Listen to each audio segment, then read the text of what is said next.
भारद्वाज जी, हमारे देश के प्रवक्ता एवं विधायक बलबीर वर्मा जी, हमारे शिमला शहर से प्रत्याशी रहे और संसदीय क्षेत्र के सह प्रभारी संजय सूद जी और हमारी मीडिया टीम में सुदीप माधव जी, रमा ठाकुर जी, मैं निवेदन करूंगा कि डॉक्टर राजीव बिंदल जी सीधा आपके साथ अपना विषय साझा करेंगे। मीडिया के सभी साथियों का आभार, धन्यवाद। आप हमारे शॉर्ट नोटिस के ऊपर यहाँ पधारे। बहुत ही आदर के योग्य भाई सुरेश भारद्वाज जी, आदरणीय बिट्टू वर्मा जी, भाई संजय सूद जी, करण नंदा जी, मीडिया के हमारे सहकर्मी,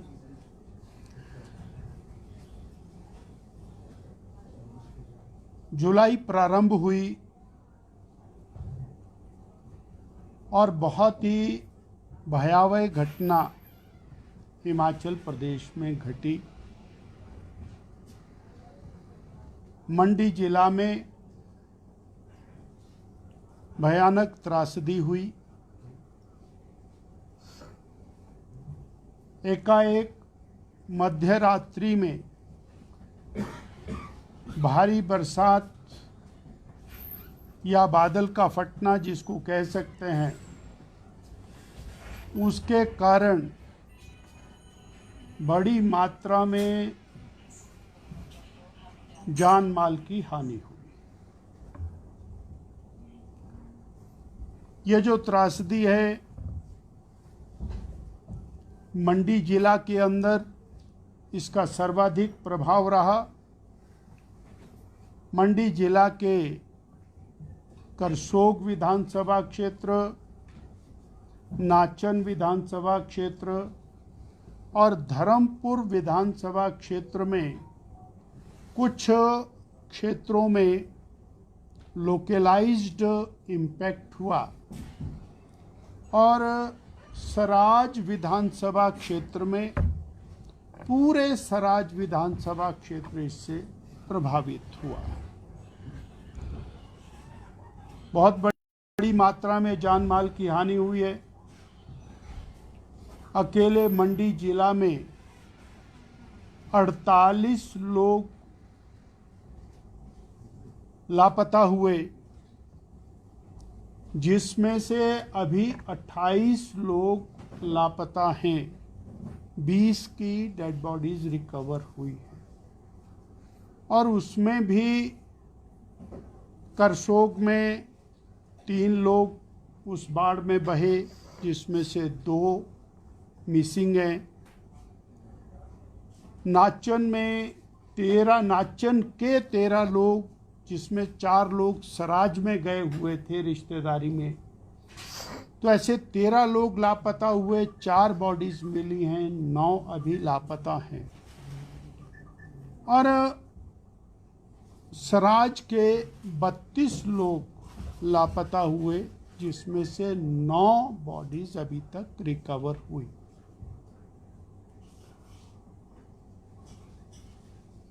लगभग 1000 मकानों का नुकसान हुआ है, जिसमें ये कहा जा सकता है कि 300 से लेके 500 मकान पूरी तरह डैमेज्ड हैं, यानी समाप्त हो गए हैं, और 500 से ऊपर मकान ऐसे हैं जो पार्शली डैमेज्ड हैं, और 200 के लगभग मकान जमीन के साथ ही चले, यानी ये कहा जाए कि जमीन भी जमींदोज हो गई। जमीन भी जमींदोज हो गई। जहां पर लहलहाते खेत थे, लोगों के घर थे, पशुशालाएं थी, वहां अब पत्थरों का अंबार है, और वो पत्थरों का अंबार इस लेवल का है कि वहाँ शायद कभी आने वाले समय में खेत दोबारा से नहीं बनाए जा सकते। अब इस त्रासदी में भारतीय जनता पार्टी व्यथित भी है और उन परिवारों के साथ, उन लोगों के साथ हमदर्दी भी रखती है और उनके साथ निरंतर खड़ी है। भारतीय जनता पार्टी ने कॉल दी और एक कॉल के ऊपर हमारे सभी स्थानों से 24 घंटे के अंदर 2000 राशन की किटें मंडी बल में पहुंच गईं और 3000 किटें हमारी उसके बाद, यानी अब हमारे पास मंडी में राशन का स्टॉक पूरा है। इसके साथ ही रिक्वायरमेंट आई बर्तनों की, तो कल तक 1000 किट बर्तनों की वो मंडी में पहुंच जाएगी, जिसमें कुकर है, कढ़ाई है, प्लेट है, 6 लोगों की एक मिनी किचन इसको कह सकते हैं, चकला बेलना सही। तो वो वहाँ पर पहुँचा रहे हैं। ट्रकों के हिसाब से कंबल है, गद्दे हैं, ये भी पहुँचा रहे हैं। और हम उन परिवारों के प्रति संवेदना व्यक्त करते हैं। आज 8 दिन हो, अब ये विचार करने का दिन है कि सबसे पहले उस त्रासदी में कौन पहुंचा। नेता प्रतिपक्ष हमारे पूर्व मुख्यमंत्री जयराम ठाकुर जी सबसे पहले वहां पहुंचे और त्रासदी का बयान किया कि इस लेवल का हैवाक हुआ है। उनके पहुंचने से पहले तक किसी को इस बात की जानकारी नहीं थी कि कितना भारी वहां पर डैमेज हुआ। हमारे और विनोद कुमार जी एमएलए नाचन, वो सबसे पहले पहुंचने वाले व्यक्ति थे वहां जहां पर और नुकसान हुआ। इसी तरह से करसोग में हमारे विधायक वहां सबसे पहले पहुंचने वाले थे, दीपराज जी। भारतीय जनता पार्टी ने जयराम ठाकुर जी की सूचना के ऊपर निर्णय किया कि हम चारों स्थानों के ऊपर प्रदेश के बड़े नेताओं की टीम भेजेंगे। एक टीम मेरे साथ, जिसमें बल के विधायक इंदर सिंह गांधी जी,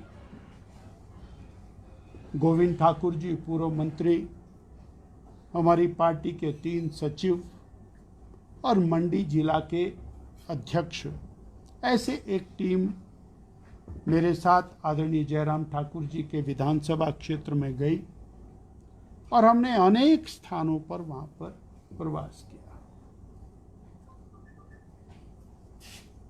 हम बगस्याड़ पहुंचे और बगस्याड़ का वो गांव जहां सेब के लहलहाते बगीचे, और वहां पर सेब तो छोड़िए मकानों का भी नामो निशान। वो लगभग 100 के करीब लोग स्कूल में रह रहे हैं।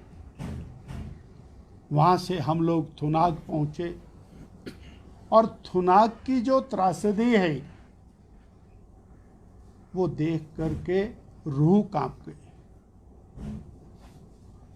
यानी जहाँ थुनाग का नाला चल रहा है वो तो चल ही रहा है, पर एक नया नाला बना है और जिसके अंदर लाखों लाखों टन, ये कहा जा सकता है कि कम से कम 10,000 ट्रक पत्थर, मलबा और पेड़ वो थुनाग के ऊपर आकर के गिरे हैं। 5-5 मंजिल बिल्डिंगें पूरी तरह से जमींदोज हो गई हैं, जिनको देखने जो दिखाई भी नहीं, और जो वहां से जाने गई है उसका वर्णन मैंने आपके सामने किया। थुनाग से आगे लंबा थाच से पहले एक छोटा सा गांव, 25 घर उसमें, और वो 25 के 25 घर वॉश आउट हो गए। भगवान की कृपा से वहां से एक भी व्यक्ति लापता नहीं हुआ। वो स्कूल में 120 लोग रह रहे। लंबा थाच से आगे तो सड़क अभी तक खुली नहीं। वहां तो केवल पहुंचने वाला एकमात्र व्यक्ति है, उसका नाम जयराम ठाकुर है, जो पैदल चल करके हर गांव हर व्यक्ति तक पहुंच रहा। हम नाचन के प्रभावित क्षेत्र में गए और वो गांव जिसमें टमाटर बेतहाशा लगा हुआ था, हम जब कल गए तो टमाटर का ढुलान चला हुआ है, और वो पूरा का पूरा गांव टमाटर समेत, उसमें 3 घराट थे, आटा चक्की थी, गन्ने का स्पेलर था, सारा पानी से चलता था, वो सब कुछ वहां से वॉश आउट है, नामो निशान नहीं है। आप कल्पना करें कि बिजली का ट्रांसफार्मर वो 500 मीटर ऊपर से बह करके उस खड्ड तक पहुंचा है, और उस गांव से 9 लोग लापता हुए, 2 बॉडीज मिली हैं, 7 बॉडीज अभी तक नहीं मिली हैं, और एक बॉडी उसमें से कांगड़ा के देहरा में जाकर के मिली। अब पानी के प्रेशर का, और हम अनुमान लगा सकते हैं कि वो नाचन से निकली हुई बॉडी वो देहरा में जाकर के महाराणा प्रताप डैम के अंदर प्राप्त हुई है, महिला का। ऐसी स्थिति में सवाल ये खड़ा होता है कि सरकार इतनी देरी से क्यों पहुंची। हमने फिर भी कहा देर आए दुरुस्त आए, परंतु गति नहीं है सरकार की। 2 किलोमीटर सड़क खुलती है, 2 किलोमीटर बंद हो जाती है। कल हम और जो डैम है ना जी, पंडो के साथ वाले सारे इलाके के अंदर गए, और वहां पर 16 मेगावाट का एक प्रोजेक्ट जो 100% वॉश आउट हो गया, उसकी टरबाइंस तक दिखाई नहीं दे रही हैं, वहां पर कुछ भी नहीं बचा है, वहां पूरी सड़कें वॉश आउट हो गई हैं। और जो हमारी सरकार ने एक रोपवे बनाया था, जिसका उद्घाटन माननीय वर्तमान मुख्यमंत्री जी ने किया, अब वो एकमात्र साधन 12 पंचायतों के लिए जाने का वो रोपवे बना है, और वो रोपवे माता बगलामुखी मंदिर के लिए बना हुआ है। अब उसी के माध्यम से जाना आना हो रहा है। सारा खत्म हो गया, परंतु 8 दिन के बाद भी उस सड़क का ना खुलना, अल्टरनेट रूट का चालू ना होना, जंजैली तक सड़क का ना खुलना, ये कष्टदायक। वहीं पर एक लकड़ी का टूटा हुआ पुल है, झूला पुल, उसके ऊपर से लोग जान जोखिम में डाल करके उसको पार कर रहे हैं, क्योंकि जो बड़ा पुल था वो पुल बह गया। लगभग 14-15 पुल वहां पर बहे हैं। थुनाग में एक भी पत्थर अभी तक सरकार ने हिलाया नहीं, एक भी पत्थर। थुनाग के बाजार में सड़ेंद आ रही है।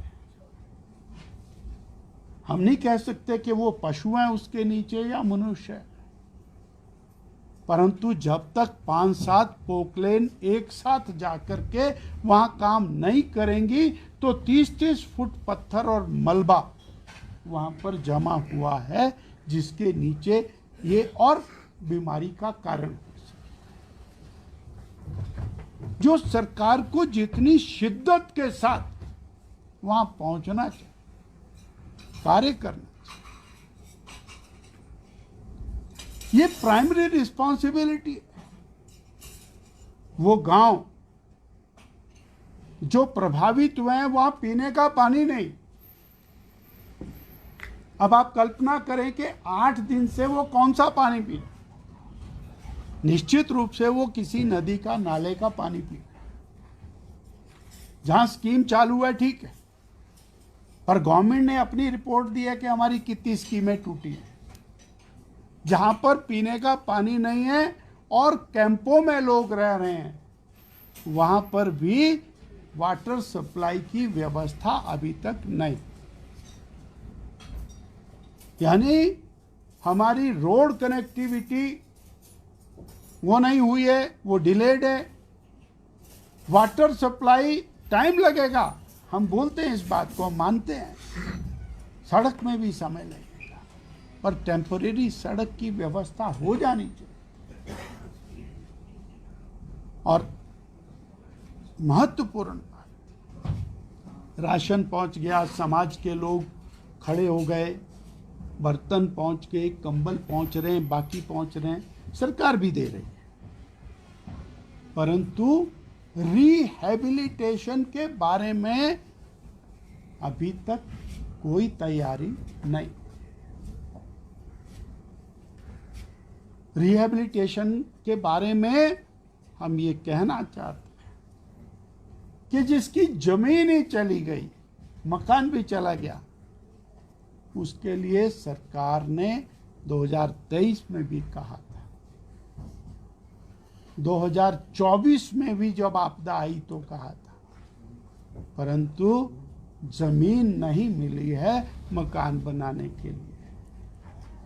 तो जो जिनकी जमीन दोज हो गई, उनके लिए अति शीघ्र जमीन का प्रावधान किया जाना चाहिए, ताकि सरकारी सहायता से, लोगों की निजी सहायता से या अपने पैसे से वो मकान खड़ा कर सके। तो गंभीरता की आवश्यकता है। हम ये क्रिटिसाइज नहीं कर, हम ये कहना चाहते हैं कि सरकार की गंभीरता पर प्रश्न चिन्ह है, और उसे 8 दिन होने के बाद भी मलबा उठाने का काम शुरू ना होना, ये चिंताजनक है। 28 बॉडीज का रिकवर ना होना, ये चिंताजनक बात है। पीने का पानी मुहैया ना कराना, ये चिंताजनक बात है। बिजली के बिना हम 10 दिन रह सकते हैं, परंतु पीने का स्वच्छ पानी, हम टैंकर लगाते हैं, क्या करते हैं आई डोंट नो, परंतु पीने का पानी उपलब्ध कराना। तो हम आशा करते हैं और आपके माध्यम से माननीय मुख्यमंत्री जी से कहना चाहते हैं, मुझे मालूम हुआ शायद आज वो गए भी हैं या जाने वाले थे, तो पूरी मशीनरी को लगाकर शिद्दत के साथ वहाँ मदद करने की ज़रूरत है। जिस शिद्दत के साथ, और हमारे लोग आदरणीय जयराम ठाकुर जी के नेतृत्व में, विनोद जी के नेतृत्व में, दीपराज जी के नेतृत्व में, रजत ठाकुर के नेतृत्व में वहाँ पर काम कर रहे हैं, सरकार भी लगे, इतना मुझे इसमें कहना। सर, इतनी बड़ी आपदा का रीजन क्या लग रहा है आपको? क्या जो विकास के नाम पर पहाड़ों की खुदाई हो रही है, या फिर और कारण है? आपका प्रश्न बहुत अच्छा है, इसकी स्टडी जरूर होनी चाहिए कि ये बादल फटने का क्रम जो इतना ज़्यादा बढ़ा है और उसका क्षेत्र बहुत बड़ा। अभी जो पिछली बार हम रामपुर गए थे, आप लोग भी साथ थे, रामपुर में और आनी में और उस दूसरी तरफ सैंज में नुकसान हुआ था। तो जो सराहा के सामने वाली पहाड़ी के ऊपर भगवान शिव का स्थान है, क्या नाम है महादेव का, श्रीखंड महादेव, वो बादल श्रीखंड महादेव पर फटे और वो 18,000 फीट की हाइट से वेलोसिटी के साथ पानी आया, पत्थर और पेड़ों को लाते हुए, और उसकी गति इतनी तेज थी कि उसने गांव के गांव साफ कर दिए। इसी तरह से ऐसा बताया जा रहा है कि बिजली महादेव के आसपास ये सारे बादल फटे हैं और वहाँ से जो पानी की वेलोसिटी है अलग अलग जगह को, उसने तेज गति के साथ पत्थरों को, चट्टानों को और पेड़ों को अपने साथ लिया है। आपने देखा होगा कल परसों और चौथे 3 दिन में जो मैंने वीडियोस जारी की हैं, उसमें 100 साल पुराने पेड़ वो उसके साथ बह कर के आए और 100 टन की डील, बड़ी बड़ी पत्थर उसके साथ बह कर के आए। तो हम अंदाज़ा लगा सकते हैं कि कितना पानी का वेग रहा होगा और अल्टीट्यूड के ऊपर बादल फटे हैं। सच में ये चिंता की बात है। इसको स्टडी करने की आवश्यकता है कि क्यों ऐसा हो रहा है और आने वाले 10-20 साल में ये त्रासदी और कहीं अधिक होने लगेगी तो लाइवलीहुड ही मुश्किल हो जाए। डॉक्टर साहब, आप भी गए थे वहाँ पर और आप इस व्यवस्था को किस तरह से देखते हैं कि 4-5 दिन हो गए वहाँ पर सरकार का कोई अधिकारी नहीं गया, तहसीलदार थे और तहसीलदार को मजबूरन जो है SDM का चार्ज देना था और जो जिला प्रशासन के आला अधिकारी हैं वो तब पहुँचते हैं जब मंत्री आते हैं। एक तो थोड़ा सा मैं करेक्ट करूँगा, आज 8 दिन हो गए, बहुत बहुत बड़ा समय। और 8 दिन के अंदर मैंने ये बात रखी कि 8 दिन में तो बहुत कुछ हो जाना चाहिए और ये छोटे प्रयास से नहीं होने वाला। अधिकारी हैं वहाँ, तहसीलदार हैं, SDM हैं, बाकी हैं, पर सवाल ये है कि कितनी मशीनरी है वहाँ। आज इलाके में एक भी पोकलेन नहीं, आज इलाके में पानी का एक भी टैंकर नहीं है। अलबत्ता क्या वो JCB मशीन और उसके भी नंबर बहुत कम है, उससे क्या वो समाधान हो जाएगा? नहीं होगा। इसलिए और सड़कों को खोलना, टेम्परेरी नई सड़कों को क्रिएट करना, पानी की टेम्परेरी पीने की व्यवस्था करना और जो कैंपों में लोग हैं उनके लिए एक परमानेंट समाधान बनाने के लिए आगे बढ़ना। हमने तो शुरू भी कर दी है, कम्युनिटी किचन चला रहे हैं, ऑफर भी किया है, जहाँ जहाँ ज़रूरत होगी हम चलाएंगे और समाज का बहुत बड़ा रिस्पांस। और मैं समझता हूं कि माननीय मुख्यमंत्री जी के पास भी बड़ी मात्रा में समाज का रिस्पांस आ रहा होगा। जैसा मुझे जानकारी मिली है, लोगों ने बताया कि हमने मुख्यमंत्री राहत कोष में पैसे डालने शुरू किए हैं। डालने भी चाहिए, कोई हर्ज नहीं है, अच्छी बात है। पर हमारा ये कहना है कि तेज गति के साथ रिहेबिलिटेशन काम को शुरू करने की जरूरत। मुख्यमंत्री कह रहे हैं कि इस पर राजनीति भाजपा कर रही है। मुझे तो नहीं लगता कि उन्होंने ऐसा कहना चाहिए, क्योंकि अगर जयराम ठाकुर जी वहाँ डे फर्स्ट में पहुँचते हैं और पानी में, कीचड़ में, दलदल में 20-20 किलोमीटर चल करके लोगों का दुख दर्द पूछते हैं, अगर ये राजनीति लगती है तो हम इसको करते रहेंगे। अगर हजारों राशन की किटें वहाँ पहुँचाना और उनको भोजन उपलब्ध कराना राजनीति है तो हम ये राजनीति करते रहेंगे। अगर जे बर्तनों पहुँचाना, खाने की व्यवस्था करना राजनीति है या उनके साथ दुख बांटना राजनीति है तो हम ये करते रहेंगे। परंतु हमारी प्रार्थना है, आज हम प्रार्थना कर रहे हैं कि वहाँ की जनता के दुख में आप खड़े होकर के और मदद करिए। ये आज नहीं तो आने वाली पीढ़ियां आपको याद करेंगी। आप याद करिए 2001 की त्रासदी, जब पारचू की त्रासदी आई थी और उस समय के मुख्यमंत्री प्रेम कुमार धूमल वो यहाँ से निकले, कितनी दूर पैदल गए और आगे जाकर के सतलुज को सामान वाली ट्रॉली के अंदर उन्होंने क्रॉस किया। मेरे ख्याल भारद्वाज जी भी साथ थे, सामान वाली ट्रॉली के अंदर। और जनता का, वहां का किन्नौर का मटर उन्होंने हेलीकॉप्टर से दिल्ली चंडीगढ़ उतरवाया। कोविड आया, जयराम ठाकुर जी किस तरह से लड़ते रहे उस त्रासदी के साथ। तो आज समय है आपके पास अपनी और शक्तियों को इस्तेमाल करने का, तो जनहित में काइंडली उसको करें। Thank you sir.